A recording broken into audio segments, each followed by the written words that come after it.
अस्सलाम वालेकुम।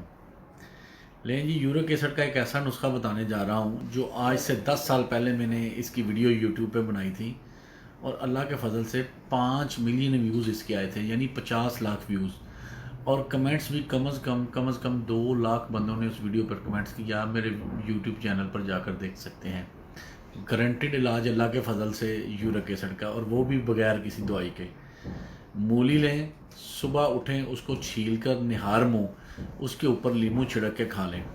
ये अमल आपने सिर्फ 1 हफ़्ता करना है। 1 हफ़्ते के अंदर अंदर जिस्म के अंदर से यूरिक एसिड खारिज हो जाएगा, जोड़ों का दर्द दूर हो जाएगा, जिगर की गर्मी दूर हो जाएगी, मैदे मसाने की गर्मी दूर हो जाएगी और मैदे की वर्किंग में ऐसे बेहतरी आएगी कि जैसे आपका मैदा बिल्कुल 0 मीटर नया हो गया। ये नुस्खा टोटका सदका जारिया के तौर पर शेयर करें, लोगों को बताएं, लोगों का भला करें। दुआओं में मुझे याद रखें। अस्सलाम वालेकुम।